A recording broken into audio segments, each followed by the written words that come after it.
find a lot of pretty much all practices, even if they don't have a big staff, they have teams in place helping them do what they do. So I break that down into internal and external teams. So do you have that? I mean, everybody so internal, obviously it's your staff that's running your practice with you, answering the phone and so on. External teams, sometimes people have, assistants, sometimes people have, obviously there's your financial advisors, there's your accountants, there's your attorneys.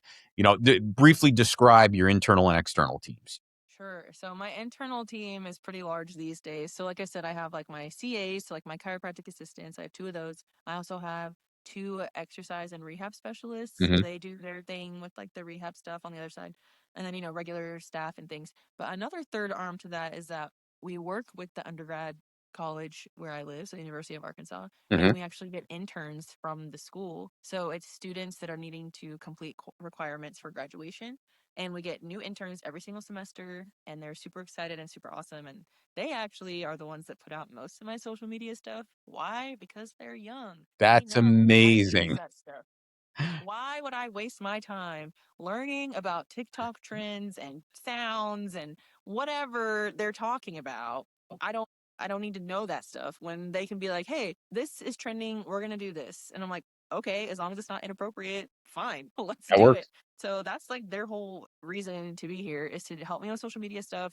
They also help me with like our events. So if we have like a tabling event at like an expo or something or whatever, they will do the tabling for that. As far as external teams go, like you said, I have my legal team, I have my financial team. So that would be a financial advisor. And I also have an accountant, which that was another setback actually. So back to setbacks, having a good team of those people. I Yeah. didn't know that my original accountant that I had was terrible. I didn't know that. You I mean, find those things out the hard way. yeah, I did. That sucked. Hmm. Mind you, I'm only 29. So the first year that I ran taxes was actually the first year I actually had taxes ever. Like, I've never run my own taxes before. Yeah. I've just been like, a dependent of my parents or whatever up until this point, because they're like, you don't really work. So, like, what are we doing? So, anyway, this is my first year running personal and business taxes, and my accountant was terrible, apparently. And I did not know this. I mean, I didn't know anything about accounting. So I was like, oh, okay, like this person has their whatever, like accounting degree or their certification or something. Surely they know what they're talking about. Yes, again. Wrong. They didn't.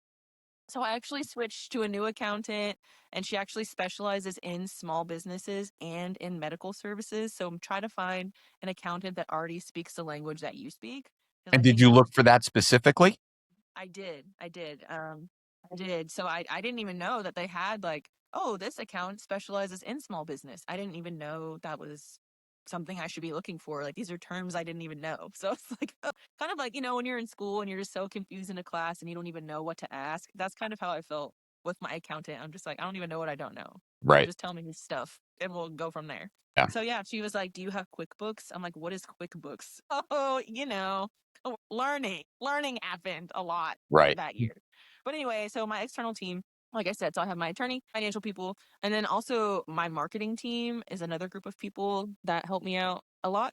So they help me with my monthly newsletter. They run by any sort of like public statements or anything like that we need to do. So sometimes we do things in the community for, outreach and stuff like that. So they just make sure that everything is worded properly, no spelling errors, Now everything they're looks internal or good. external, your marketing team? Technically, they're external. They don't work for me. They also work for other people too. So you can like hire marketing firms to do, or marketing slash consulting firms to kind of help you. Let's say, for example, you want to refine your logo. Do you have brand colors? Do you have certain fonts that you're going to use? Things like that. I didn't know any of that stuff. I was like, that makes sense, I guess, to make sure that everything looks cohesive. I mean, look at all the big brands. Look at Walmart, look at McDonald's, look at Target. Like, they use the same colors, they use the same font, they use the same voice for all of their stuff. So why would you not treat your business just like that? Absolutely. Now, are you talking like local people, like local firms? Yep. 'Cause, We a do lot of have, people are big on Fiverr and Upwork and stuff like that, but you're talking sure. locals. Yep. You can, I just found another, like, again, another practice member that this is what they do. So I was like, why would I, you trust me with your health. I can trust you with my marketing. Sure. Yeah. So that's kind of how we did it. And then it works pretty well. We do it that way. Let me think who else is on our team. Technically, we have like an outreach team too. So that would be more like internal.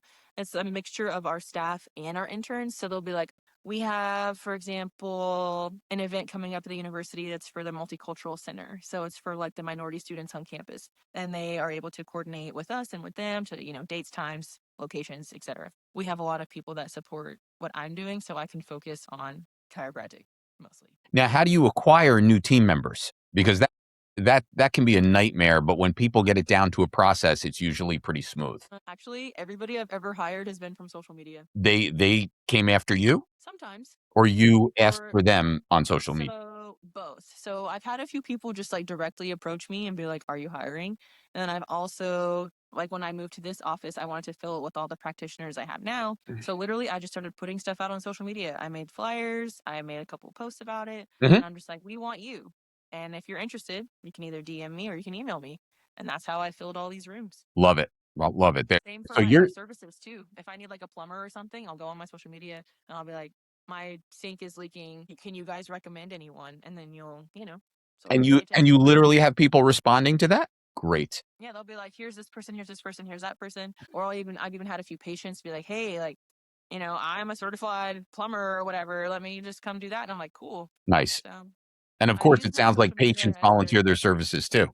oh yeah. Oh Yeah. yeah. Or sometimes we'll do like a trade of service, so like, hey, like your service costs $100. I'll put $100 of care credit onto your account. So it's like a win-win. Excellent. So Fun.